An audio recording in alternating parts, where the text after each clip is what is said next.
నన్ను నా రాజ్యాన్ని ఏలుకోవే నాడు రాను. ఈ పకీరు కౌగిలిలో కొన్ని శతాబ్దాలు అలాగే నిద్రపో. సందేహం ఎందుకు?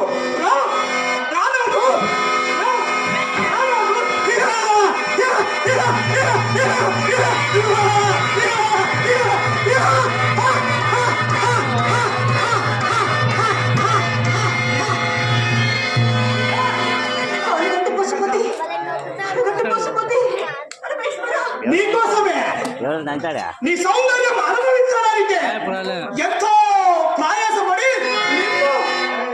నా లోకానికి తెచ్చాను.